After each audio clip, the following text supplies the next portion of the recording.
But yeah, go for it. Is that live on YouTube now? Mm-hmm. Yeah, wicked. Send me the link for it.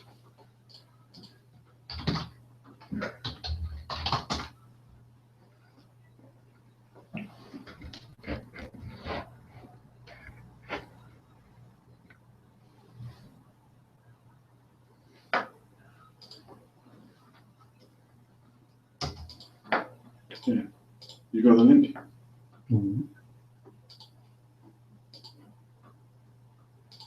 That's fine, they just won't hear the calls. That's not too much of an issue.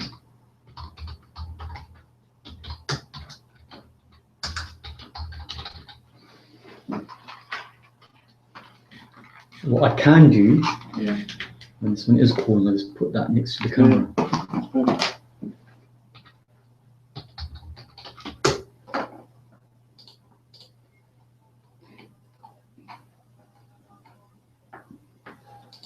But we need to share the hell out of it. YouTube, Facebook, etc. Yeah, alright, live streaming.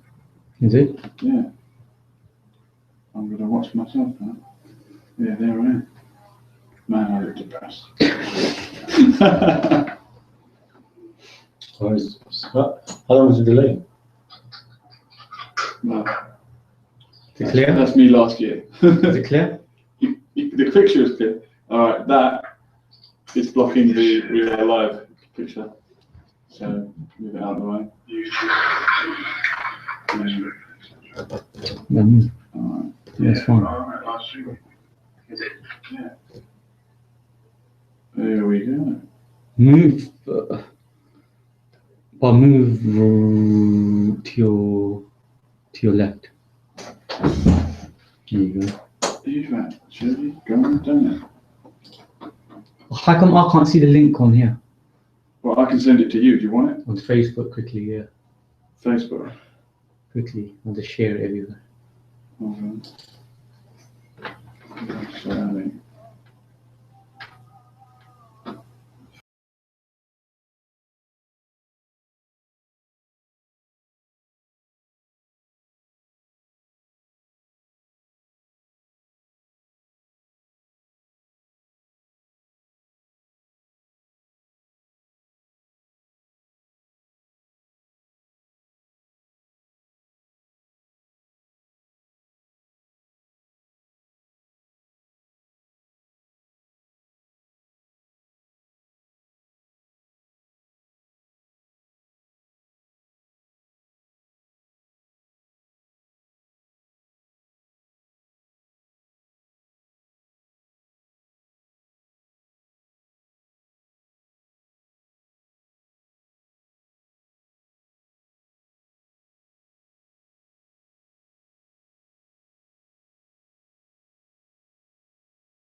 And welcome to Let Me Tell You Sundays. I'm your host, Barbara Ali, with my co-host, Juliana Morrow. How you doing, Barbara? I'm all right, Julian. How are you? I'm fine. We're live. We're live, and we've got all these different gadgets around us, and this probably will give us more exposure. Apparently, it works. Let's hope it's decent. Yes, we hope that all our listeners out there, or viewers now, yeah, can see us and hear us loud and clear. All our glory. Yes. So today's Hearing us out. topic. Apologies for the slight delay. 10 minutes. Been messing around a bit with equipment. Yeah. Trying to make sure that all our levels are in order. So yes. Sounding good. The topic for today, Julian. Yes, Barbara. Why this topic? Well, and what is the topic? The topic is, as you put it, and I'll read it out, word for word. Do you have to love your, what did you call it? Do we have to love the UK to live here? To live here. But that's not what you said before. Yes, I had a slight error, which you pick up on. We all know that you're a teacher, and you pick up on these little I thought it was very relevant. So do you have to love, do you have to love the UK to live here, but before you said, do we have to love the UK to live in it? And your reference to the UK as it made me think that you don't really love it. It's just a thing to you, like a dog. No. To live in It's it. just a title. It's just a title. Oh, it's just a title. What's in the name? It doesn't reflect my opinions and views. Good. It's Well, just a we'll title. explore that in a minute. But And firstly, another subheading we had to that was, do you long to go back to where you came from? yeah, absolutely. You know, that's a phrase many use these days and have used in the past. Go back where you came. Go back to where you came from. Yeah. You know, People say that to you a lot when you leave Reading. Yeah, you get that essentially when you go to other towns as well these days. So yeah, that's it. So anyway, we wanna put it out there to the public. Absolutely. We want to hear your opinions, your views on this matter. It is a sensitive issue with all that's going on in the world today. You know, in regards to the economic migrant crisis or refugee crisis or migrant crisis, wherever you want to call it. And people choose to call it whatever they feel. Yeah. Unfortunately. So we're gonna, you know, open the phone lines, text number. What is that number, Barbara? Well, I know the text number. You know the text number, What's the number to call in live? The number to call in live, which you can see on the live stream, if Barbara moves out the way slightly, is 01189 660 382. That'll get you live through to the studio. Or if you're shy, yes, text number is 07909 567 527. I'll repeat that again, 07909 567 527. We hope this show will be interesting, and you out there, the public, can make it interesting. You can. And not only are we live on TuneIn Radio and YouTube, for the first time ever, we are on Periscope, and we've got 4 of you in there already. If you are on Periscope, add up Yasser Ali. What's your full Yasser Ali? That's YASIR_Ali 86. Add him up, and you can give us hate mail or whatever you like. What's Periscope, Julian? Tell Periscope is the latest app, Barbara. It's taking the nation by storm. It is. I think it's about to go. The word mainstream, but at the moment it's still underground, and it's where you can live stream from your phone. Thankfully, we're caught on. Yeah, we're very up to date with all these things, and you can live stream, and then strangers who don't know you, with the cloak of anonymity, can kind of type abuse at you on the screen. Which, but actually, it's been quite positive, I must say. And your viewing of Lewis Holyfield was particularly good. Was it Lewis Holyfield what you were live streaming the other night? Yeah. I mean, I was sat there and I was watching Lewis Holyfield 1. You get all the hits. And I had some people watching. I thought I'd give it a try. I was sat alone in the dark. Yes. So I thought, why not? Yeah, why not? I'd give it a try.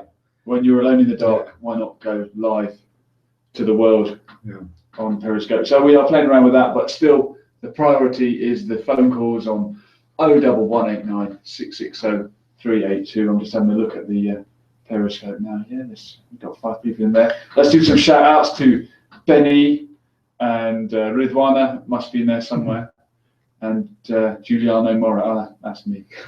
Yeah, I'm watching it as well. Cool. So Barbara, I had another text from someone. Oh wait, there's a phone call. So I'll don the old headphones and see who's there. Line 1, you are live. Who's this? I'm not hearing anything yet. Yeah, whoa, now I hear you loud and clear. Welcome to the show. Who's this? Hello, Imran. Hey, how you doing? Imran, are you watching the show or are you listening?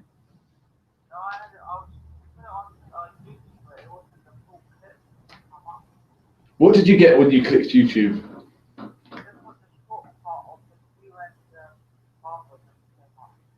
You should be able to press play and it should be live on there. Have another click Have another click on the link. Hopefully it's working. And don't forget to like and subscribe, obviously.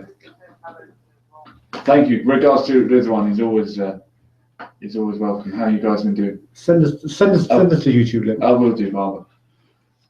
Imran, the topic of tonight is: do you have to love the UK to live in it, or to live here, as I would say?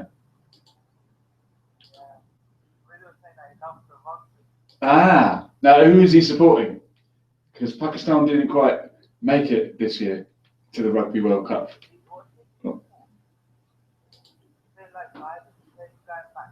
Hey, thank you very much. Rizzy, I was there in Cardiff yesterday to watch Ireland trash the Canadians. It was fantastic.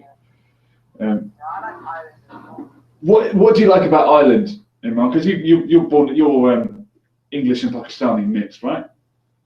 So what is it about Ireland that appeals to you as a neutral?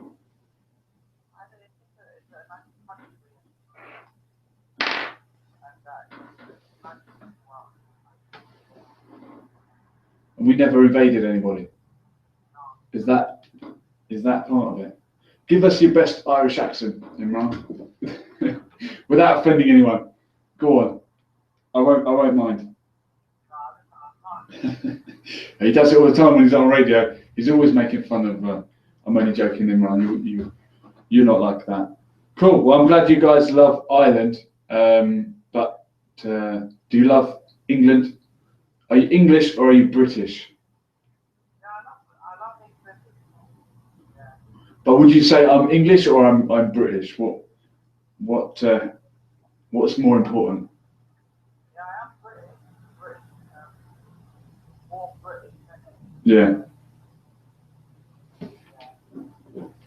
All right, that's one vote for British rather than English. Imran, enjoy the rest of the show. Click on the link again, and hopefully you will see us live on YouTube. But if it's not, maybe just give me a text and let me know. All right? Okay. Take care, man. Nice one. Yeah, brilliant. Do you love your country? He loves Ireland. Why not? What's not to love? That's all I'll say. A couple of shout outs to do and texts. Richu has texted me. Who's Jeremy? We'll come back to that, Richu. And Sarah is listening. If you want to text the show, the number is falling down. Unfortunately. The white tank has failed us. Sort it out. Of course, the number is absolutely brilliant.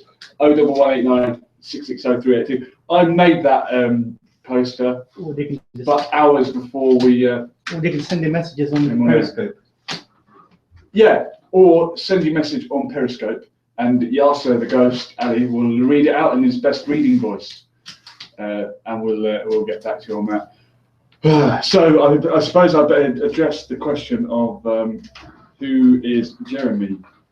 I'm watching you. Give me a sign. Tom R. What sign can I give Tom Rowland that's not rude? How about that? That's a secret sign that only Tom Rowland understands. Shout out to him. He hates the World Cup, or he hates England in the World Cup. A lot of people have been giving him abuse on Facebook for it. If he wants to get in touch about that and maybe explain why, Tom, 01189 660 382. Explain what you meant when you said what you said about England and rugby, or rugger as they call it. Is it only a posh people's sport? I don't know. Barbara, you've done a great job there. Next time we'll use. If it drops again, I will stick it back up again. Thank you. So it's not how you fall, but it's how you get up. Exactly. Well said. Well said. So who's Jeremy, and why is he relevant to tonight? Jeremy who? Is it A, Jeremy Kyle, B, Jeremy Clarkson, or could it be C, Jeremy Corbyn? Which one of the Jeremys are we talking about tonight? 01189 660 382, or which one? Periscope. Or Periscope. Yasser, YASIR _ Ali 86. Add him up and join in the fun there. Yeah, Barbara, well, come on. Which Jeremy is it? I also want to put something out there for the listeners. Go on then. Asian community, Yeah. You know, second generation, third generation. Even if you're first generation, if you're still around, you know, God bless you. If you're still around, there are still some survivors. Yes. So, you know, war. what are your thoughts in this matter of going back to your own country? You know, do you still long to go back to where you came from, or is this really where you came from? I've heard it said, I've heard it stereotyped that the Indians came here to stay, but the Pakistanis are more harking to go home and feel like they're here temporarily, and they'll bury their dead back in Pakistan. Yeah, I mean that's what has happened. I don't know. This is no. This is true. This is what's happened in, you know, past years, where, you know, even if someone passes away here in the UK, Yeah. they would be adamant about taking the bodies back home. Yeah. You know, they don't want them to be buried here in the UK. But obviously, times are changing now. You're getting a lot of that. Many people are doing their burials here. Yeah. I mean, Islamically, if you're meant to bury as soon as you can, how can you send it home? Yes, within 24 yes. But hours? you'd be very surprised the amount of money that they're willing to spend. The amount of money that they're willing to spend and go out their way to make sure that the coffin goes back. Really? You know, and they can literally get the coffin back within 24 hours, 40 hours, and they're willing to spend that sort of money to do it. Actually, quickly, because of an attachment to the land. Yes, yes. But like I said, I think that sort of thinking is fading. Mm-hmm. I don't think many people carry those views. But we've got a Older second generation, you could say, here in the studio. We will get him on the mic. I think I would just get him on the mic and give him a chance to say, because he's from that era that was very attached to back home or to wherever they came from. Yeah. Yeah. So I'm going to get Uncle Mirza on the mic. And I'll give him a chance to do that. Get some more blue tat. All right. Assalamu alaikum. How's it going? Welcome. You good? Very well. You join us. Yeah, I was just listening, right, and I thought about it sort of cut in here. I don't, this is a bit I don't understand. Now you have people that have gone to America, white people, and now they're Americans. Yeah. The red people have become Native Americans. Yeah. The black people have become Afro-Americans. Yeah. Okay, so when you go over to Australia, New Zealand, you've got Aborigines who are the native people of Australia, and then you have the white people and everybody else who's Australian. Yeah. When are we going to be English? I don't understand this. I don't really buy into this British business. British, I think it's an overall umbrella thing. Really, if we're living in England, we're English. We're not living in Scotland, Wales, and England at the same time, are we? But, well, England is not a state. It's a country. It's a country, it's a nation, but the state is the United Kingdom of Great Britain and Northern Ireland. So when you come here, you don't get an English passport, you get a British passport. So what do the Scots have and the Welsh?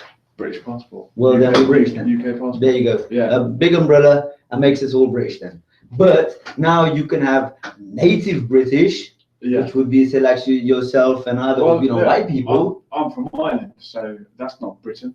That's the island of Ireland. Yeah, but until you open your mouth, you're okay. That's I'm happy to be whatever, but as soon as you sort of say something and it's with an Irish accent, then you sort of get put in the same boat as us, literally, and pushed out. Yeah, absolutely. But that's really and truly, guys, we are British, we are English, just as much as the next person. It isn't, Are you as English as the next person?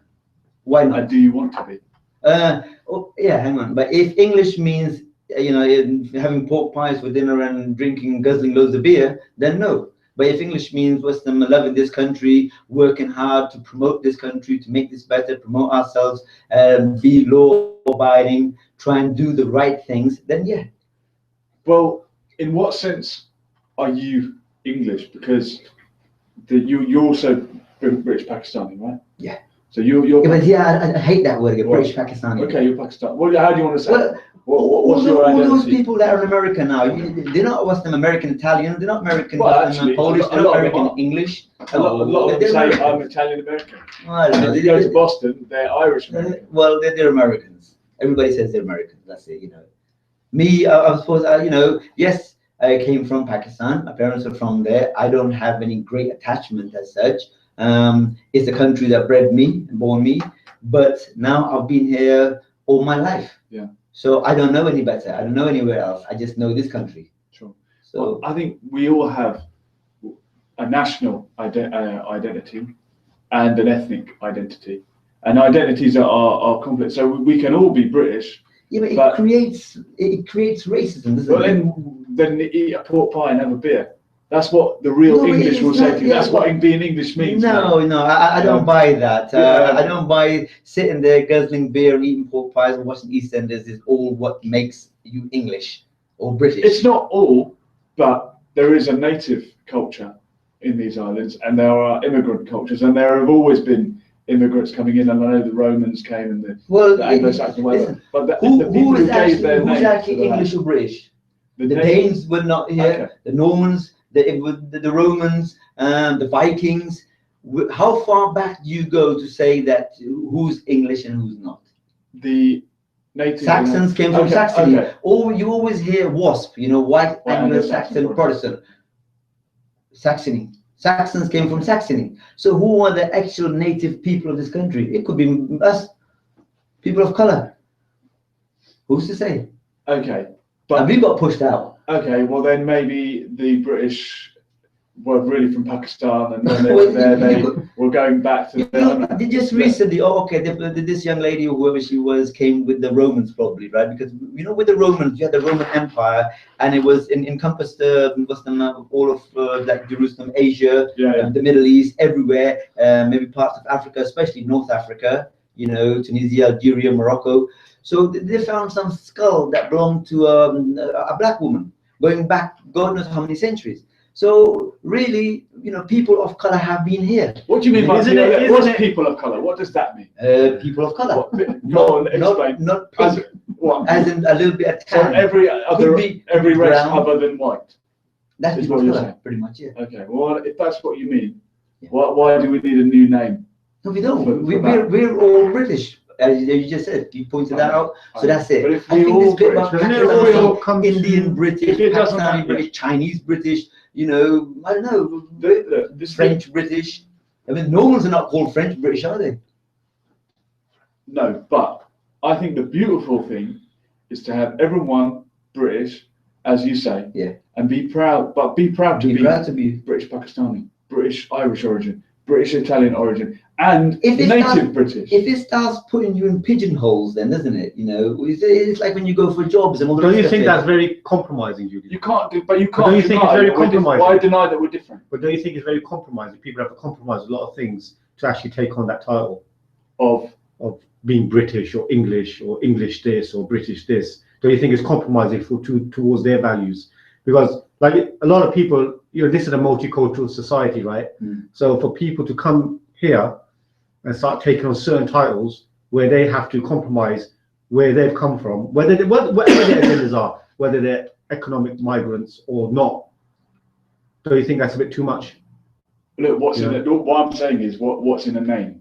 If you're just British because you come here, then we're okay, fine. Or you're born here. I think you're British if you have the citizenship, but you're English if your roots are in the Anglo-Saxons. That's No, what but they got that's what England Anglo-Saxon. means. Yeah, but Saxons came that's from who the English Saxony. are. Saxony's That's who the over in English are. France. Yeah, but that's who the English are, and the Scots are Scottish people who were a tribe who actually came from Ireland, but now they've lived in Scotland, or Alba as it was known, for 1,000 years, and they have tartan, they have a language, they have cuisine. You know, even That the- is what being Scottish is. Not if I go and live in Scotland tomorrow, Yeah. and my children are born there, they won't be Scottish just because they're born there.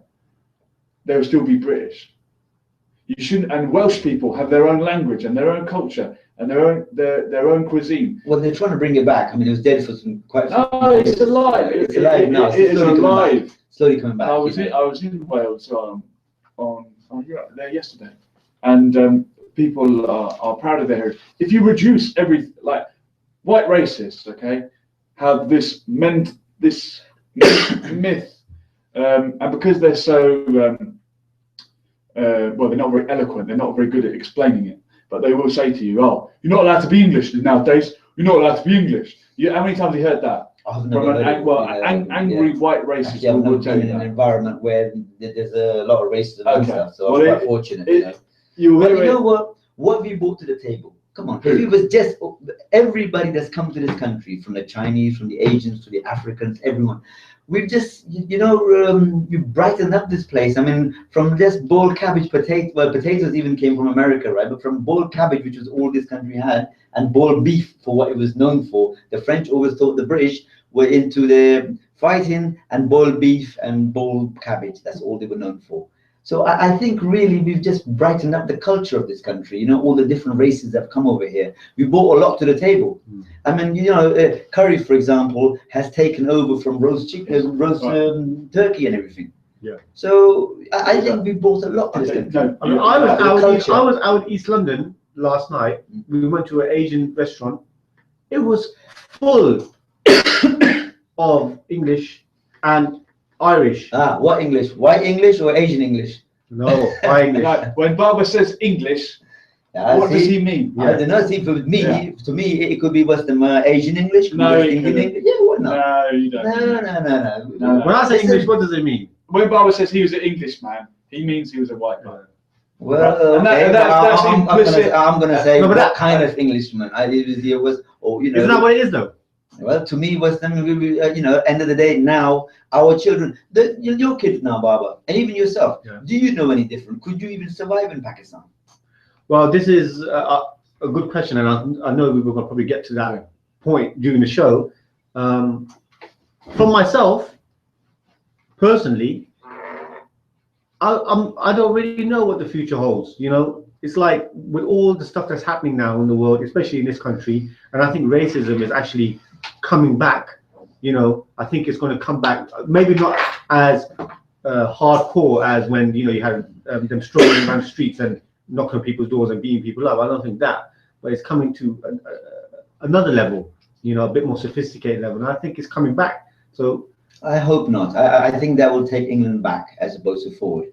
I think England has gone forward. It has accepted the different nationalities. It has become kind of a melting pot, which maybe some races don't like. But at the end of the day, you know what? I reckon we all got something to offer.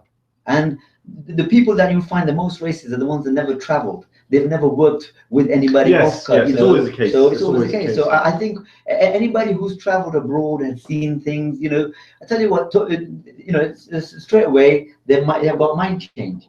So I think England has got a mind change overall. Maybe there is a little bit of racism, sort of like brewing or whatever, as you say, right? But I would like to think that no, I think we're taking steps forward. I think we're gonna must have made progress. But the funny thing is, I was just watching Muhammad Ali. Yeah. And how he went through was the Nation of Islam and everything. Nation of Islam wanted to be segregated and everything. And I think the best thing that happened was the fact that they didn't get segregated. Because if they did, right, it'd create another, maybe like, what we have in Asia and Africa and places like that, where... Well, this is the thing. I mean, that's what they were always being told. Go back to where you came from. But they built that country. Well, they weren't told that so much, but it's just that they weren't given the opportunities. Yeah, because at the end of the day, they didn't come over there, off their free will. They were slaves. Yeah. So, you just, it's like buying something, a chicken that's alive from the market, then after a while saying to, go back to, you don't say to go back to it. You bought it, it's there, it's going to stay in your garden now, They are there, they're part of America. They're not going nowhere. I want to touch on a little bit Asians. Our people, Asians. Asians is fine. It could be Chinese, Japanese, you know what I mean. Southeast Asians, then. Okay. Pakistani, Indians. From the Indian subcontinent. Yeah, or Bengalis. First generation, they came over. Yeah. You can call them economic migrants. They Yeah, got opportunity. migrants. They had opportunity. Yeah. It was given to them, Yeah. and they came over and they worked bloody hard. They were asked, pretty much begged to come over. That's right. So they came over, they did what they had to do, but they always had this thing of making something and going back. For many, I think for the vast many, it never materialized that way. No, it didn't. Why do you think that was? And why is it now that second generation, third generation, even the second generation, you constantly hear, I want to go back. I just got to, you know, get a bit more financially secure. I want to go back, but But they that never people go from back. Prospect Park Hospital. But they never go back. No, No, I'm talking about going back to Pakistan. they ain't gonna go. Why is that? People from Prospect Park, agents from there might want to go back. Nobody else in their right mind. Why would you want to go somewhere where people are dying to get out of? It doesn't make sense. It's like a Syrian today saying to you, you know, Baba, I really want to go back to Syria. And there's a million people that want to get out. Why would you want to go back? I mean, the first lot that did come over, Baba, they were just men. Just men coming over here. They thought, oh, you know what I'm going to do? I'm going to work night and day, work really hard, and I'm going to go back and I'm going to buy this plot of land and build a big mansion, and everyone's going to be saying, well, look at that man's mansion. But then what happened was the families came over. And then, you know, you had the families starting out here, you know, new kids being born and everything. Then you know, you owed it more to your kids who are your next of kin as opposed to your cousins and aunties and uncles. So there's a few older people that tried to go, they tried to go back over there, but all their kids, grandchildren, everybody's over here. What they're going to do over there? Sit in a big mansion by themselves, you know, twiddling their thumbs? They thought no, and they came back. But this is the thing. No one's going back now. But this is the thing. They, from my perspective, I think a lot of people talk about going back, but deep down, they don't really want to. Nah, people talk about a lot of things, Baba, but nobody who wants to go back over there. You got to watch over your shoulder all the time. You don't know if you know. I mean,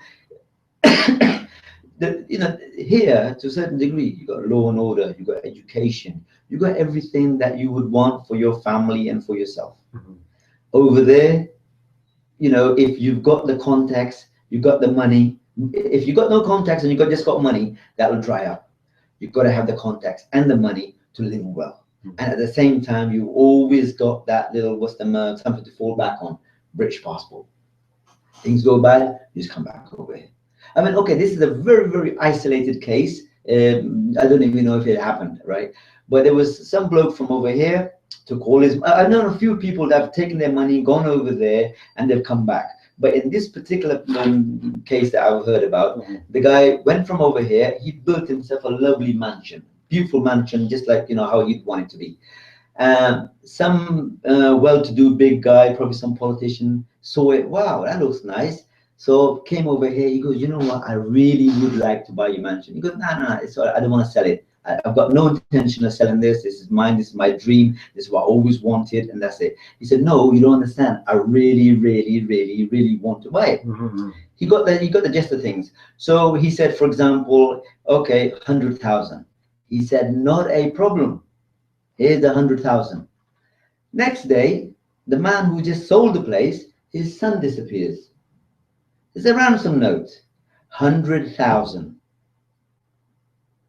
If you want your son back. Wow. So he gives 100 because he got the money there, 100,000. Gives 100,000, got his son, get on the next flight. Thank God I'm back in England. That's the story. Whether it's true or not is something that I've heard. And I think maybe not to that extreme, but there are similar cases. I swear to God, I've known several people that have gone over there, tried business, tried doing things over there. Unless, like I said, you've got contacts in high places, you know, whether be it the army, be it the police force, be it the politicians, you don't stand a chance in hell. So, you know, bottom line is, you guys, myself, we're stuck here. And I wouldn't say stuck because that's another, we are here for good. We're good. We're here. You know, we got nowhere else to go. So this is our home. So this is our home. Shall we take that thought out of our head about it being go on, Bob. grass is greener? No, over there, I don't know what generation could go over there. Even like my dad now, he's what, 80 something. He can't go over there. Why? His children, grandchildren, great grandchildren, you know, they're all over here. So what's he going to do over there? How long is he going to sit there and talk to his brother about the cows and the sheep and the goats and the mahjong? How long? A day, 2 days, a week, a month, and he's going to come back. Basically, this is it. Seriously, this is our lot, and we've got to make the most of it. I personally love it. I do love this country. You know, I don't know. I've always have done so. There you go, Julian. You listen to the music show. No, sorry, guys. I have to. You're gonna move the station because I just live down the road, so you'll have to move from there somewhere else. Go to West Reading somewhere. No. You're always welcome. Always welcome. Thank you. Give out the telephone numbers, Julian. Yes, 01189 if you'd like to speak to Mirza. No, Anyway, Baba. If you want to text in, if you've got an opinion on this matter, or if you want to be blunt about something, the text number is 07909567527. I'll repeat that again, 07909567527. So, Shasa, could you live over there? Without your passport, without the British notes in your hand? In your pocket? You couldn't. You couldn't. I couldn't. I swear to God. I went over there when my mother passed away and everything. And you know what? so why is it that people who have so much interest in this land, have their houses here, have their businesses here, the children here, whatever, they still have this thing about saying Pakistan is the best? Or I don't understand. I mean, maybe I just don't talk to a lot of people, but I don't know anybody. You know, the older I would actually like to generation, talk to someone like who has those feelings right now, who has those opinions. If you have an intention of going back, to where you came from, why? Make us sort of understand why. by the way, even we just had Pakistan Day recently, didn't we? Yeah. I just find that as a joke. Having Pakistan Day and then coming over here and celebrating it over here, it's like getting a divorce from your wife and then celebrating your anniversary. Why would you do that? That's how it is to me. What are you celebrating? Independence from what? Yeah. wow. And even then, we don't do a very good job of it. Oh, don't even go there. Don't even go there. Well, I would say that's because Pakistani nationalism is an invented nationalism. It is. And what have we done though, Julian? We've replaced brown face oppressors with white face oppressors. Yeah. That's what we've done. Oh, yes. Yeah. Well, So to me, we haven't taken a step forward. Yeah. I mean, this is another thing, but right? if you live in the UK and your parents are from Pakistan, then your Pakistani identity is part of what defines you. So I can understand if you grow up here being proud of being Pakistani and being part of the Pakistani community here. I can understand that. Had partition not happened and you people were here, you would have been proud Indians or whatever. And you know what? To me, in some respects, right, right, that might have been better. It would have been At better, least we in my wouldn't have had all this animosity between the two countries. And not only that, we wouldn't have had these useless leaders and politicians that we've got at the moment, because they wouldn't have got a chance to come in. So, we would have had more educated people that would have come and break the country financially, as opposed to uneducated people, like Zardari and all the rest of them. These likes of that would never have got the chance. Another thing we have a big contradiction on is where Julian has just said that Pakistani nationalism is an invented nationalism. Recently in Southall, we had an incident where you had two sets of people, ultra nationalists wearing Pakistan cricket tops, and then you had ultra Sharia wanting individuals. Oh, yeah.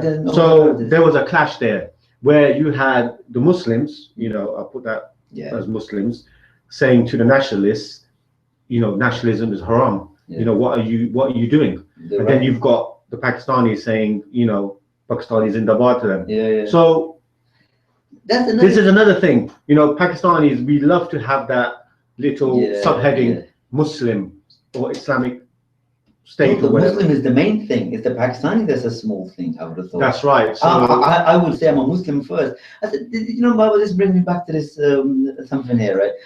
People say that they're proud to be something. You can only be proud to be something or someone that you've actually made yourself into. If you are, you say, I'm proud to be Pakistani, you don't have a choice in that. You can say, I'm proud to be a Muslim, you've got a choice in that. So you can be proud to be a Muslim, but not Pakistani. I could say, if I said, I'm proud to be brown, I don't have a choice in this. So, you're only proud to be something that you've achieved to become, not the fact that you were just born in that, so I don't understand that. I mean, most people, when they say that's a pride thing, isn't it? I mean, it's a false pride, because you can only be proud of something that you've achieved. If you've not achieved something, you've not chosen this color. Did you ever choose your color? You didn't. So why was there What color black? would you want? I mean, white people want to be brown most of the time. Sorry. Sorry. Why is there Black Pride movement then? Well, to a certain degree, they don't have a choice. Or an Aryan pride. They don't have a, they don't have a choice in that. But you know, I suppose I can't say that you have to make the best of a bad situation, but you have to make the best of what you've got. So why I'm black and I'm proud in the 1960s? Why was that? Well, why not? Because Or you're because saying they didn't, they're no, not, but black people were downtrodden at the time. there you go. They So were if you're downtrodden, it's they were- okay they- to be No, but then nationalistic. you've got to turn around. You got to turn it around, haven't you? Yeah. I mean, you know, if someone's ever saying to you all day long, white is superior, white is this, white is that, God is white, Jesus is white, this is white, that's white, you've got to turn things around and say, hang on a minute, isn't there nothing but than black that's good? Well, I tell you what, black is beautiful, and I'm glad to be black. So it was one of the, you know, they didn't have a choice in it. I'm sure if some of them were given a choice, would you want to be black or white? They say, well, do I want a job? I want to be white. It doesn't matter if you're black or white. Well, it did Said Michael back in the Jackson. 60s. Or he said that, but he went and turned white. Yeah, he did. He should have stayed black and then sing that song. Well, he had a skin condition, and Yeah, he's the only person. person in the whole wide world with a skin condition like that. I've never known anybody else. Wow, Michael Jackson syndrome. Anyway, No doubt, no doubt. it was a good discussion, guys. But you know, Thank you. Is that it? We've had a text from Thawab, who is the guest. It's Mirza, and he's very welcome always.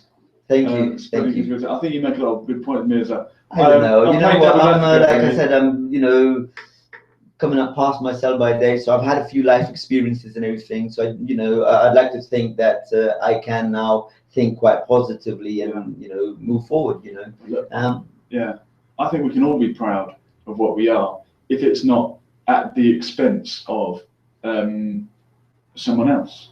Mm. And I was working in a school once for kids who've been expelled, and they're very, very troubled individuals with a lot of anger, and they take absolutely no pride in being part of their school. They hate, oh, this school is, you know what, they're not proud of the school they go to. is it a special needs school? It comes under, it's probably special needs, but they're expelled for bad behaviour. Oh, okay. So It's just emotional- naughty, basically. Yeah, emotional basically. behavioural difficulty. Oh, But you they, could put well, I'll tell you what made them proud to be from their school. Do you know what? When a bunch of kids from another school showed up, oh, well, there you they go. started rocking So- with them and say, "Oh, we hate that lot. They're not from our school. Let's beat them up." I said, "Wow!" They, All of a sudden, unity. you've got You had something unity, in common there, yeah, and that's it. to hate the other, which you know you see it a lot when people aren't proud of their own country, don't give a damn about helping the poor in this country, never did anything for the homeless, but the minute they hear there might be 20,000 immigrants over the next 5 years, they say, oh, we're doing enough to help our own people. Why are we helping them before we help our own? But you didn't care before. You didn't care before. Yeah. But this is what gets me, Julian, you know, because, okay, like some of these racist people, say a racist person, he's living off the dole for all his life, he's got Yeah. himself a council house, he's got no intention of ever contributing in any way towards this country whatsoever. Yeah. You have somebody like some of those, that Indian brothers, right? The one that owned British Steel or something now. They bought out British Steel. Oh, is it Matal or something? You have Yeah. someone like that who's paying the wage, Yeah. paying the wages of hundreds of people, Mhm. contributing to this country something. So you know, you're telling me that was the National Front or whatever British Movement Party person or whoever has got more right to this country, you know, than someone who's contributing and paying the wages and paying the taxes and all the rest of it That's of like hundreds of people. It's what you bring to the table, Well, I think. exactly, Not Your your contribution. color and all the rest of it. It's your contribution. It's what you bring to the table. What you bring to the table. A Union Jack? No, Yeah. ain't enough. No, good point. Definitely good point. Good point. Good point. Well made. But I still don't think you're English. Well, Now, that sounds very racist. In terms of, But it's in terms of nationality, I think it just comes down. History just proves that the dominant force, you know, will become that nation. If you know what I mean. I mean, lands have been Yeah, conquered, yeah. lands have been taken over, you know, by so and so, and another group have come and taken over. So it's just a matter of you know, We colonize in dominant England, species. okay? That's what we're doing. We colonize in England. I'm putting my flag up. I've got to think of what kind of flag I'm going to have. I'm colonizing this. I've got a show in mind actually. I think it'd be quite relevant to today's times. Do Muslims really want Sharia law? You know, Oh, well, that's that's for me. I do not want it over here. no, not over here. Things No, are working. anywhere. Anywhere. You know, me personally, people have to change. You have to have honest, decent, intelligent people. Otherwise, all you're going to have is loads of poor people with no hands and no feet, and loads of rich people who are going to get away with whatever. So, They might have one hand. well, I don't know, you know, but the thing is, no, Sharia law is for that time and place where you had people that were honest and decent, right? You know, Hazrat Umar, his son, when he ever consumed some alcohol, he went and beat him. How many Asian guys you know, right, that would beat their son close to death if he had some alcohol? They don't make them like You know, they don't make them like they used to, and we can't. We couldn't accept Sharia law. We just couldn't, because we're not honest. But I think it will make a good. But I especially don't want it in this country, though. No, because one thing that really gets my curiosity is, you know, we got Muslims out there that like to preach a lot, you know, like to say a lot, like to talk a lot. No, I'm not talking about even the likes of him. You got other individuals as well. Yeah. You know, I'm not even talking about the extreme lot. It could even be the moderates as well. You know, how badly do we want it? Do you know what I mean? I would say to all these guys, please, guys, go and find a place, start it up, make it work, and when you are looking after the young, you're looking after the orphans, you're looking after the elderly, you're looking after the animals, you're looking after the environment, set an example, and then I'm sure likes of Britain will follow. But until you can do it somewhere, leave this one alone, because this is working. And you know what they say? If it's working, don't fix it. If it's not broken, don't fix it. Yeah. But are we living in a broken Britain at the moment? No, it's working. It's working. Do you think so? I think it's working. Do you think so, Julian? Well, Is it working? When they're in the chambers and when they're going on with their hot debates, it doesn't look like it's working. It looks like there's a lot of people out there in trouble. Well, if this is not working, I'd hate to think what like the Pakistan, India, Africa is. we're very lucky in this country, but the likes of Pakistan and India are not, and Syria and African Iraq states. and Libya are not working because of stuff that we have done alongside America. The trail of destruction and the recovery from imperialism. The reason, like you said yourself, why you celebrate Pakistan Day when you had a divorce and you celebrate the anniversary. It was Great Britain that facilitated that divorce, that chopped up the Indian subcontinent into India, Pakistan, and East Pakistan, as it was called then. The Pakistanis will disagree with you on that one. What will they say? They will say that Muhammad Ali Jinnah, he made Pakistan. He fought for it. Okay. Allama Iqbal had the brainchild, and this man fought for it. He fought for it against who? And the British. Okay, so the British were the occupier, and they conquered a united entity, and they left from a broken entity. And this has been always been the way, divide and conquer. And it's happening this year. This year, you watch, God forbid, Syria descends into more chaos and turns into several different countries. One for the Sunnis, one for the Shias, one for the Alawis, one for the Christians, one for the Druze, one for the Kurds. God forbid that happens. But the project to create that situation seems to be well underway. Only, and I mentioned this on the show many times, a couple of years ago, when Africa's biggest country, Sudan, decided to sell all its oil to China. The next day, there was a new country called South Sudan, and another country got chopped up. So yeah, divide and conquer is still happening. Yeah, but you know, to a certain degree, right? I prefer to see sort of like separate and united, right? Yeah. Than to be together and disunited. So I'd rather see Shias and Alawites and whatever. Aren't Muslims to blame? Because we've got sectarianism rife, not only on a religious level, but also on a social level. You know, we've got, you know, ridiculous things like caste systems. we have this system, we have that system. So if you're an imperial power, like Julian's put, what you do is you tap into the weaknesses of the people, like we've just mentioned about Sudan. The Sudanese, they're rampant in tribalism. You know, but if you're northern, you're considered Arab. If you're south, you're considered African. So you're lower. Yeah. So imperial powers play into these things. Yeah, they're all Muslim. Yet they're all Muslim. But you know what you said about India, right? India was well, a bit like America. Loads of little Western states. Hundreds of little states India was. That's why it was easy for the British to turn one state against another, one little king and principality against another. So it wasn't a united India. It never was. No, okay, no, but the Mughal Empire might have been more united. The Mughal Empire was virtually might not have been a good thing. No, it was. I don't think it was virtually finished. Oh yes. Well, coming in its height, right? Yeah. You know, when Babur came, Humayun came, then Akbar came, then it was Shah Jahan, Jahangir. Two of these names, they really kill me. You know, how the hell can you have a name like Jahangir, right? And Akbar. Akbar should only be for Allah. And there's people called Akbar. You can't be Akbar. Right. Jahangir, right, is a common name. It means Caesar of the world. You're seizing the whole world. Shah Jahan means king of the world. Okay. You're in a little bloody India.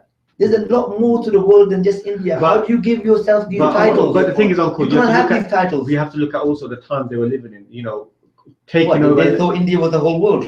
No, they actually conquered a lot. They didn't. Not okay. No, just India. Britain had just been India. discovered. Britain hadn't been discovered yet. Just India, Baba. They hadn't gone out. By the Native Americans. Well, they're descendants of Genghis Khan, no? Well, way down the line. Everyone's a descendant from Genghis. You know what they say? I think 1 in 3 people or something like that are descendant of, you know, Genghis Khan and his family. So, what does that tell you? You know, no, that don't mean anything. But I mean, little India. It's not exactly little, is it? It's a big place. It's a massive place. Don't they say a certain percentage of the world's population just sits in India? A certain percentage. But yeah, like I'm talking about all small principalities. A certain percentage live in the other way. Yeah. All small principalities, you know, all and fighting each other, and it just made it easy for the British to say, "Well, we give you some guns, you know, we give you some cannons," and that's all it took. Yeah, but they wasn't influenced by the British, now were they? They were fighting each other before, but it just made it easier when you got some guns and the next man's got a bow and arrow, you've got a cannon and he's got a musket. It just makes your life a lot easier. That's right. Anyway, we'll continue on that one when you said, you know, but actually that would be a good topic. Yeah. What we're going to call that? What we're going to call that show? Do Muslims really want Sharia law? Sharia law. Sharia law and naan bread. Well, I don't understand. One more thing. Yeah, Likes of Anjan Chowdhury and all his mates. How come they haven't all left? You got Muslim ISIS over there. You got Muslim. You got Sharia law. You got everything. Brothers, get yourselves out there now before it's too late. Anjan, where are you? They need you. Yeah. Let's get him on the show. Actually. It'd be quite interesting, actually. And do you know what? He actually doesn't. He comes across as a nice, polite guy, but I think his agenda is when him and his friends were spitting on those soldiers, right? I don't know very well what that was disgusting. You know, I actually find him a bit, you know, entertaining to listen to. Do you know what I mean? He's like a George Bush, I mean. No, he's quite entertaining. If you ever listen to him talk, it's quite entertaining. He said, but like you said, the agenda. A few good things. But you know, the spitting on the soldiers really killed it for me. I think if you want to go and spit on Blair or go on, you know, something like that, go down 10 Downing Street or, you know, but don't be spitting on soldiers. That basically, I always think soldiers are just, you know, they cannon fodder and they're not the smartest guys. Otherwise, they'd ask questions. So, you know, they don't have a choice but to go out there and defend the country which they've left hundreds of miles behind or thousands of miles behind. You don't understand it. But that's soldiers for you. Well, the question was, do we have to love the country we live in? And if you want to speak to Mirza, 01189 660. No, but anything goes. Okay. If you want do you love this country? Do you love this country? Do I love this country? Yeah. Love is a strong word. Love. Do you Yeah. like it? Well, do you like any other country more than this country, Baba? No, I mean, Thank you. I'm very grateful of being in the UK. I think I'm very grateful. I'd say I'd love it. I Very mean, grateful. I haven't lived anywhere else. Mind you, worked in a few places, and when I was working in Qatar, from Doha to the place where we work in, there wasn't a single blade of grass for what 30, 40 miles. Yes, I love this country. It's lovely and green. You like the rain? I do love it. I do. So, why didn't Jeremy sing the national anthem? That's a good one. Well, it was against his principles or something, but then didn't do a U-turn. Well, he clarified that in future, he didn't say he would sing. This is, by the way, this is Jeremy Corbyn, the newly elected Labour leader, which sounds a lot like good news. The guys have got a lot of. Everyone's loving him at the moment. Yes, Yeah. absolutely. Well, except for his Western cabinet, they've all left, haven't they? Who's he left with now? Yes, him? But maybe that's the cabinet that were a bit on the right. The Blairites. Yeah, the Blair Blairites. types. Yeah. Well, then what does that mean? Is he gone more over to Left. the left? No, he is Yeah, more true left. Labour. True True Labour. He is more left. But and he doesn't believe in the monarchy. He would prefer that we had a republic. And when they sang the national anthem, he didn't sing along. He just stood, as he put it, in respectful silence. Julian, Now, what's wrong with that? Julian, I don't believe in monarchy. I don't believe anybody just because they're born in a certain household should inherit this. But that, can and the you other. imagine Britain without a monarchy? I mean, come on. I mean, where would all the culture? Where is the culture? Will there be any culture left? Well, what about all the countries that don't have a Well, they're monarchy? German anyway. Yes. Well, yes, and yes. Greek. I agree. But they put a lot of people. Don't- They put a lot of people into the country, right, for tourism. I was about to say terrorism, but Yeah. tourism. Yeah, yes, there is a certain amount of money. Yes, actually, they do bring in a lot of tourism, Yeah. mostly from America. Who, you know, Well, that's all they're good for. Come on, can't we But- do better than that? well, they can cut ribbons really, really well in one go. Yeah. I mean, it is odd though that in 2015 the head of state is whoever because they were born in that family. I'm not in for that. See, me personally, I think you should earn your place in life. You know, you got to work your way up and earn it. I not think, just be born into it. You know, going back to the beginning, we said in those times back in the days where you had to be a dominant force to actually run things, I think it worked then. Obviously, because you know that was the way of doing things. But I think obviously times change. We live in a democracy now. It all starts off, Baba, you know, with who had the biggest club. That's right. Yeah. You know, so That's you how it hit starts off. a few guys on the head and say, right, I'm in control now, right, guys? Yeah. Ooh, yeah, of course you are, as long as you got that club. There you go. And that's where it goes from. That's how it's always been. That's how it's always been. You know, there's people trying to get rid of the monarchy system, and then there's people in Pakistan trying to create it out of the the Bhutto family. Julian, so Yes, I mean, Bob. in terms of Mr. Corbyn, Yes. you did say 2 weeks ago that he is possibly going to be the best prime minister Britain has never Yeah. had. Never. Yeah. The best prime minister Britain. Do never you had. think Yeah, maybe. it's still on course for that? I mean, But 5 years is a long time.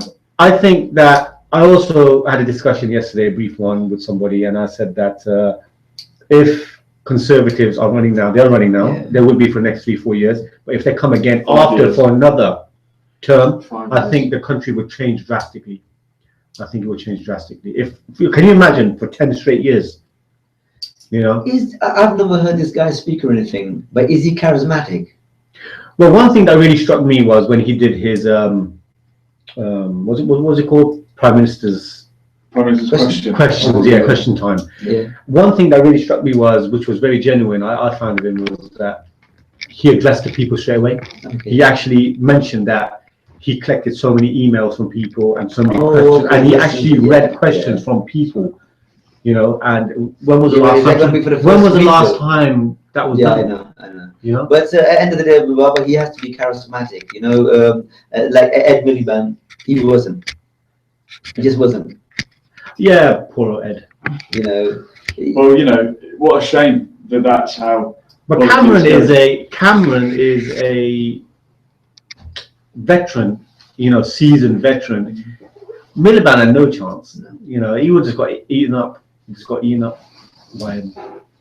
But you know, I suppose it's just not enough to say I'm going to do this, I'm going to do that. I think it's the way you say it as well. Yeah. So, you know, if you come across right, Ed wasn't coming across. That's why I've not heard this guy speak or anything. And unless he is charismatic, No, he can hold his your own. He attention. can hold his own. Yeah. Yeah. Well, Yeah, then I'm not feeling the glasses down the nose thing. Oh, he does that, is he? Yeah, I'm not feeling dear, that. I hate that. Every time my glasses slip, I put them back again It's because I like- say, "Oh shit!" That I hate. It's like you got the that. nation watching you, and your glasses are like halfway down your Yeah. nose, about to fall off. So, you didn't. But it's just about can he, captivate the people, their minds when he talks, or other, that's one of the things, like JFK and certain people. JFK. Yeah. What about him? Well, he was charismatic. Oh yeah, was that Yeah. why they killed him? Well, he just maybe made the wrong moves and he went and upset a few people. So Oh, there you go. You got a call. See who this is. Line 5, you're live, but we can't hear you. They've gone Barbara. Ringing phone. Oh, Ringing phone. Hello? no, it's not. Hello, caller. Oh, No, is it? I can't get rid of this call. Is it what? We're ringing Barbara. Hello, caller. Line 4, you're live on LMTU. Who's this? Are you full up, Barbara? I can't hear you. Go on. If you are trying to get through 01189 660 382, it's the Mirza Show. And turns out you will answer any questions. No, I don't answer anything. I don't answer Joking. anything. And we go again. Oh, is it? Guys are busy. Third time lucky. Who is this? Hello, this is John. Ah, Loyal John. it's Loyal John Mirza. Get the headphones on. You're going to speak Oh, to one of our that's loyal listeners. Oh, come on. Huh? John, welcome to the show. Do you love the UK?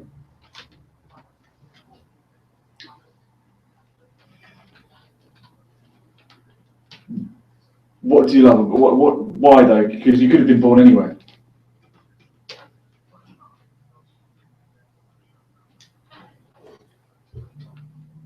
Are you proud of your race in the same way, or your sexuality? You don't have to declare what they are, but I'm just saying it's something we're born with. And a lot of people go on pride marches to rave about these things. I don't, but I've heard, some people do. Isn't it? If it's just a consequence of our birth, so what if you're British or, Oh, sorry, John. Sorry, I'm putting words in your mouth. Maybe that's the difference.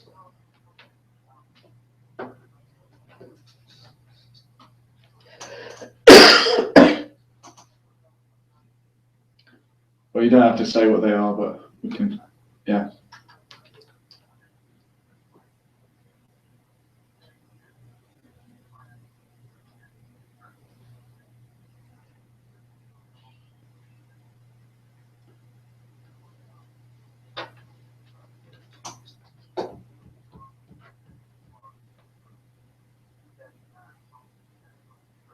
For example, yeah.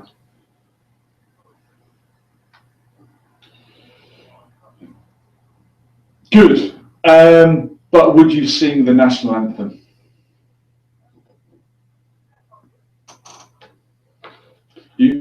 You'd say God Save the Queen.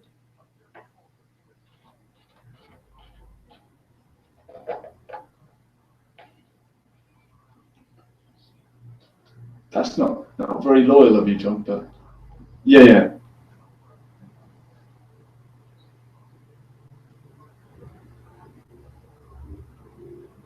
Okay.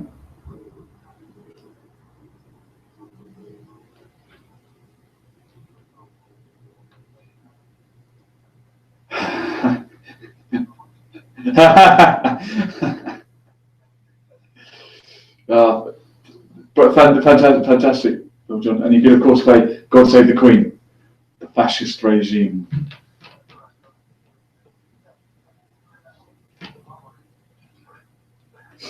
Yeah.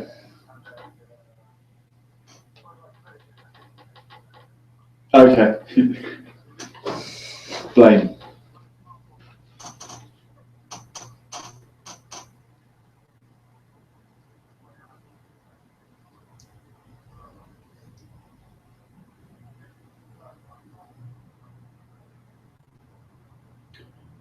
Yeah. That's the thing. Yeah. Mm. Mm-hmm, mm-hmm, mm-hmm. Mm-hmm.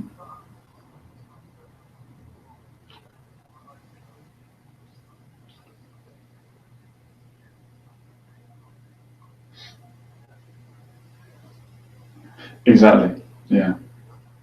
Yeah. Yeah. Yeah. Well said, Lord John. Mirza, I don't know if you've got anything to respond to that. Nothing at all. He makes a lot of good points. This. Lord John, thank you very much. We love to hear from you always. Thank you. Nice one. Thank you very much. Yeah, absolutely. I think what it really shows us that we need a new anthem. Not keep the monarchy, but something that everyone can be proud of. You know? Yeah, not a bad idea. I still wouldn't sing it. Why? You hadn't heard me sing. Oh. Yeah. No, I think we need a new national anthem, something that everyone can be proud of. Barbara, you could compose it for us. Because, No, you're asking the wrong guy. Yeah. Yeah, not me. But yeah. That's the funny thing. I mean, that God Save the Queen. The funny thing was, at the mosque, I was going to have a word with the priest there, but I stopped going there, Alexander Road. Every time we used to pray, used to be always praying for the present Muslims. He never ever mentioned, but guide the non-Muslims, or help them, or do something for anybody else. But it was only for, give the Muslims a new car, give the Muslims a bungalow. Give Who's them, it was the man in the mosque, Hariyasa. When he used to do his prayers at the end of, the prayers. And it just should we be mentioning names? No, but should you? No, but you need to. Yeah. You need to pray for everybody, really, and you need to pray for Allah to guide other people. Because if you're just praying for the present and not for anybody else, you need to. Personally speaking, I think you need to pray for Allah to guide the non-Muslims to make them better at providing that. The Muslims are. Yes, but since when have the masjids in Reading been very open to Oh no, but it anybody? needs to change, Bob. It just Yeah, I mean, it's common knowledge that pray for the everybody. masjids, Pray for everybody. in Reading, not only Reading but maybe up and down the country, the majority of them aren't very open. They're very closed, not so welcoming to non-Muslims. So this is an issue that's quite deep, and we say change, but we've been waiting for that change for how long now? I sometimes wonder, right, whether they actually want other people to become Muslims, or is it something they just want to keep to themselves? We Muslims, they're kafirs. Let them stay kafirs. So then we got someone to point fingers at. It's. I think it's a communication issue as well, where you've still got the issue of maybe imams coming over or committee members who probably aren't very strong in the English language, and they don't want someone coming in and maybe talking to them and asking them questions, which really everyone has the right to do. Do you know what I mean? If you're a non-Muslim and you want to know about Islam, or you have questions on Islam, the first place you should be able to go to is where? The masjid. Right. You need to speak to someone of knowledge. So these people are being shut out from the religion. It's like I spoke to someone regarding martial arts, and I said, why is it that boxing has progressed and has become this dominant force in sports? Why? Because back in the day, in the 1700s and the late 1800s, when boxing started becoming in federations or whatever, they created a thing called championships, titles, wages, and that's why it became. Where was martial arts? Martial arts was confined in schools where the teacher was teaching the students, and if you became good enough, you would become a teacher. And that's as far as it went.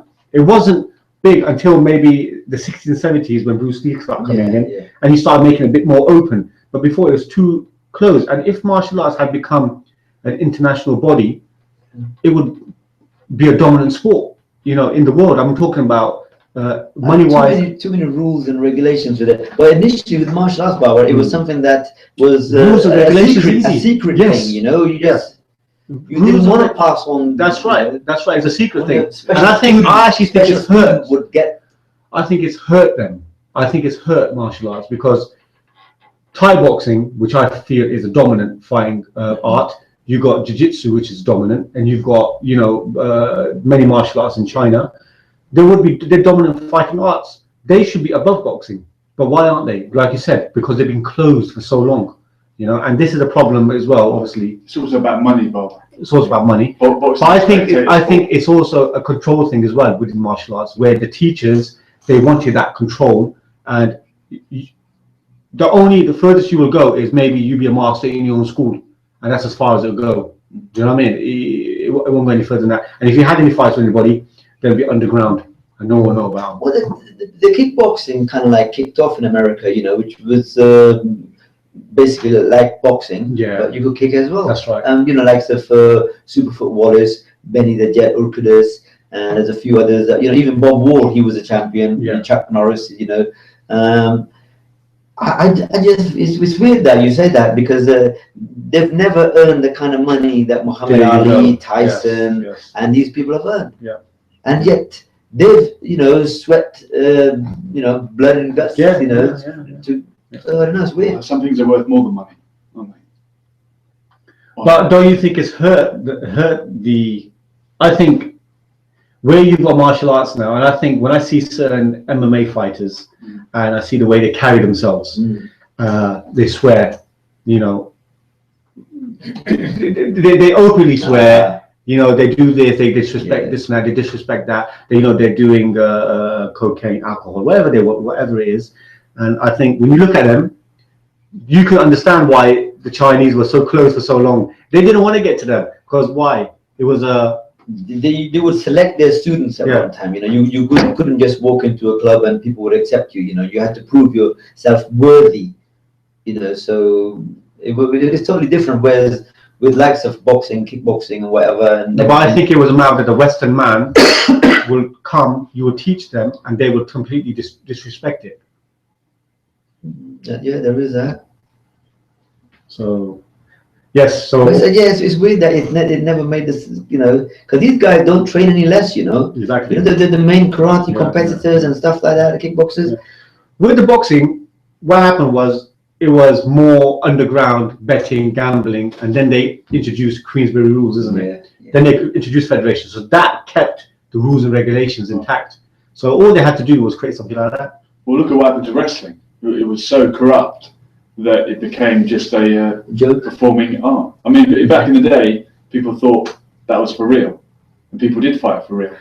But then there was so much match fixing and whatnot that it just became the WWE. Is that the case? I thought. Oh, it's fixed big time. No. Oh yeah, we know that. Yeah. Oh, no, we know staged. No, but initially, the idea was We'll talk about the origins that of it it. wasn't. Yeah. The origins, I thought, obviously corruption plays a part in everything, but I thought the main reason it became theatrical was to attract more people to the sport. Because wrestling, to watch actual Greco-Roman wrestling, was a bit boring. It's a bit boring. Jesus, yeah. So then they started bringing in costumes, Yeah. started bringing in certain things, and that's how it's become today. You guys missed out on the British wrestling that used to be here on Saturday evenings. Big Daddy, Giant Haystack, Kawasaki. It was a joke. You know, the Pakistani guys, that, you know, first generation, like your granddad, they used to love it. Yeah. Love it, because they come from that background where, you know, Strong man. wrestling and Yeah. stuff, you know. But you know, you want to see a fast? That was the fast. Oh God! No, people loved it. You know, we had a couple of old boys that were a generation before even like my dad.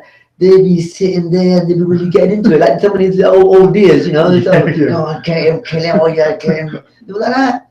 God, fantastic. Absolutely. I used to just sit there and watch these guys, you know, just swearing. They were swearing on, Yeah. you know, for that 1 hour. I'll get into it. So, How was the boxing, Baba? oh yes, I went to a boxing show yesterday evening. Aji Sharif went to watch him box his comeback fight, you may want to call it, after a poor showing for the last two fights.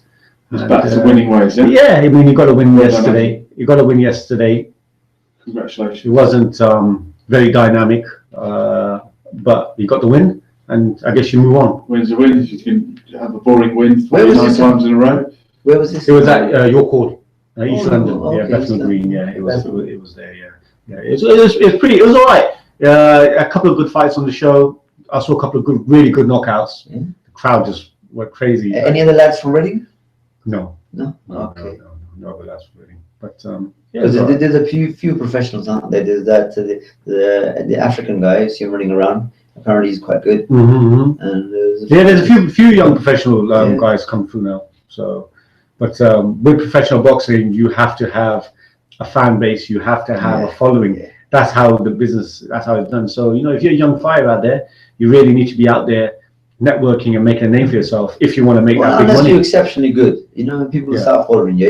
If you're special, Yeah. if you're average, then it's difficult. Yeah. But if you're special, you'll get. I actually made a point of yesterday was that you cannot be reliant if you're a professional fighter, and like you said, coming back to me, exceptional, and you go out there and you perform, and you cannot always be relying on your hometown fans to come and purchase tickets. You have to go out in the ring and get new fans, and you get new fans how? By being spectacular.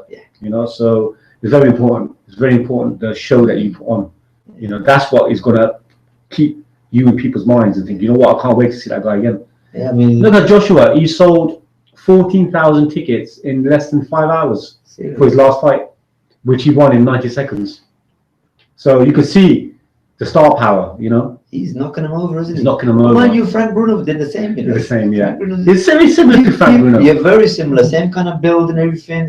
Because what it was, where he's knocking these guys out, this is where I went and found out about Frank Bruno and, what he was like. And he was, so he's still got a long way to go before he gets to Frank's record of knocking the people out, Yeah, how did you knock out about 20-something people? He's phenomenal. Bowling them over. Over here.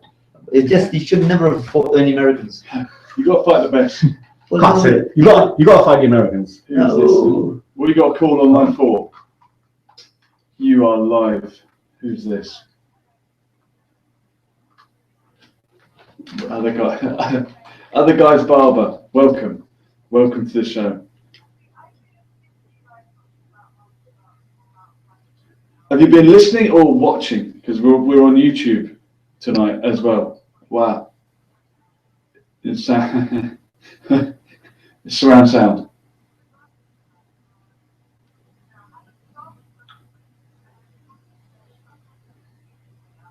Let's do it. Is it kung fu fighting? that's my guess. Or it might be Eye of the Tiger. Go on then, mystery caller. Give us what you got. It's inspired by you, Mirza. You've set the show on fire, really. You've got a dedication. Thank you. Buzz in when you know it. Ah, I was right.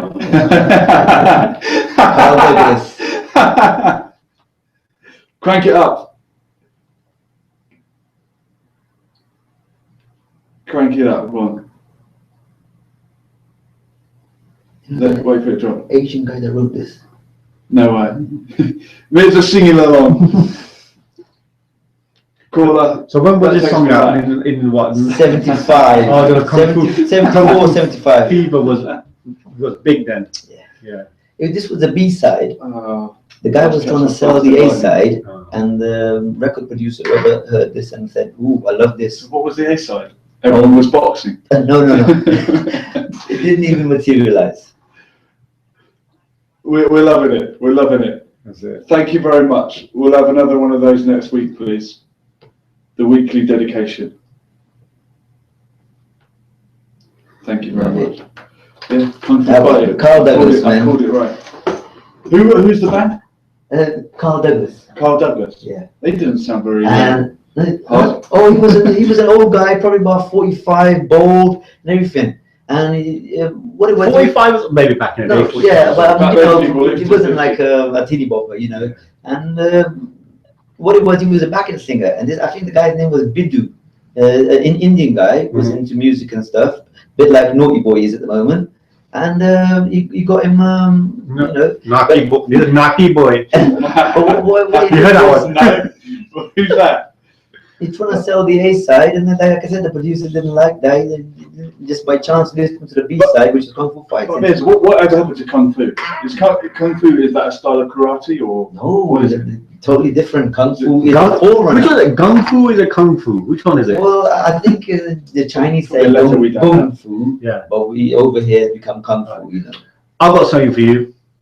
Right, when we was looking to set up this boxing show, when we were struggling to get participants, you know, I made the point of that really Reading is not really a fighting town in the sense that, you know, We've only got 4 professional.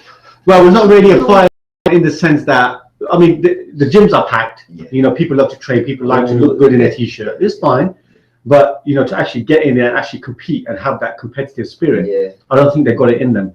How important is it, you know, as someone who's into martial arts or into boxing to actually get in and compete? Because, you know, Sheikh even said, you know, you can't claim to be something and you've never done it. You know, it's like saying, you know, you're a boxer, but you don't get in the ring. Like Bruce Lee said, was some dry water swimming. Dry water swimming, yeah. So you hear like this, you know, Yeah.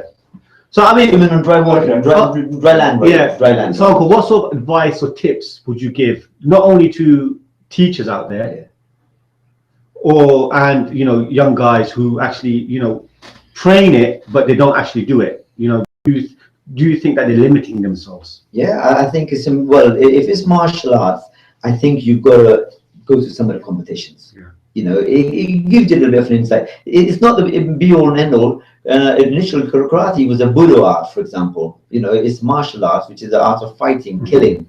So what these guys did, they got themselves conditioned in such a way that you couldn't hurt them, but with just one blow, they could knock you out or kill you even. Right. So, but then as it progressed, well, I don't know to use the word progress, but with Western influence, it became more of a competition thing. Right. You know, because everybody likes over here, they love their competitions and things. Trophies. Yeah.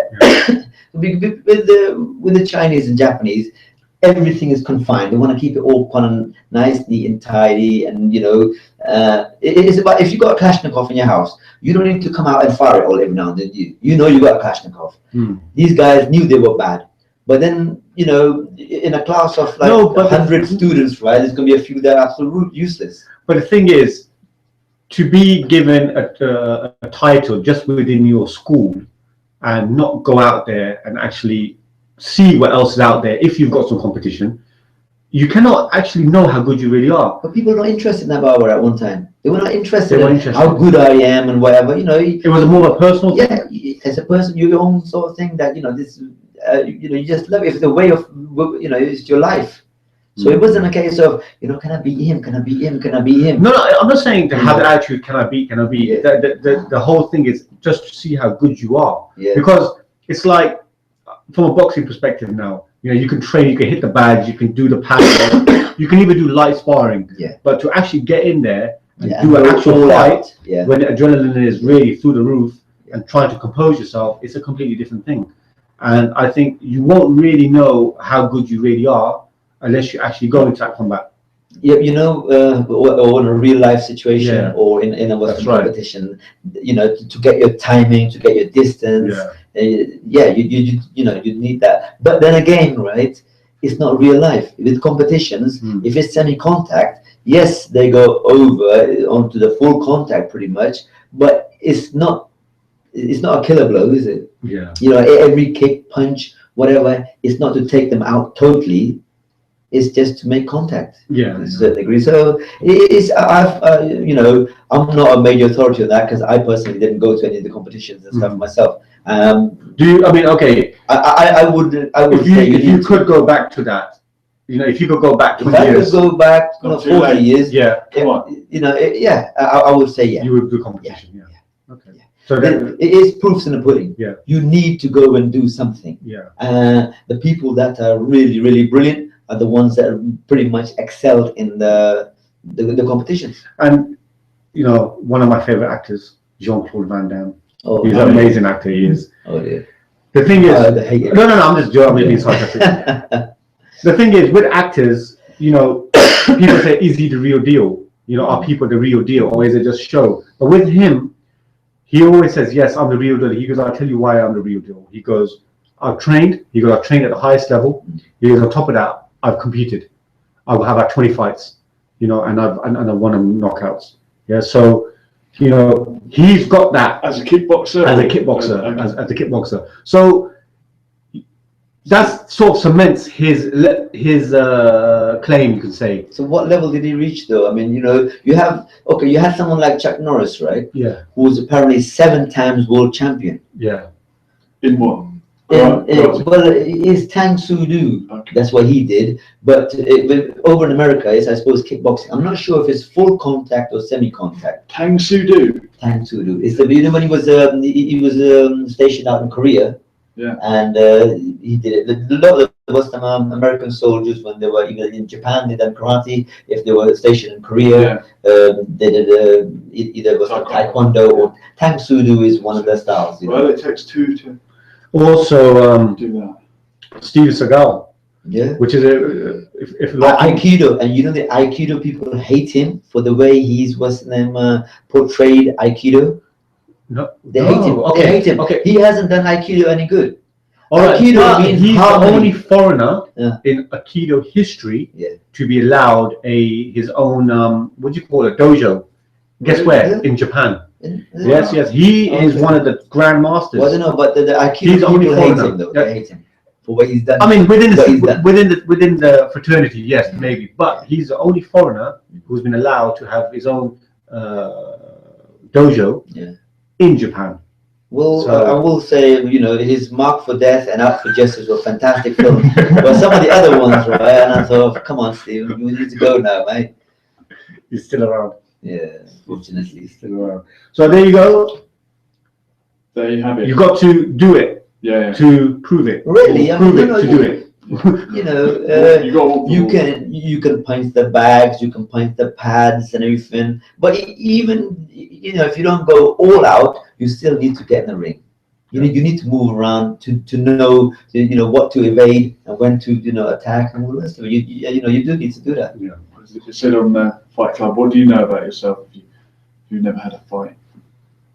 You know, if you've never tested yourself against someone else. Because everyone does, every guy presumes that if it kicked off, I you know, if I smacked him as hard as I could, I'd knock him out. But it's not like that.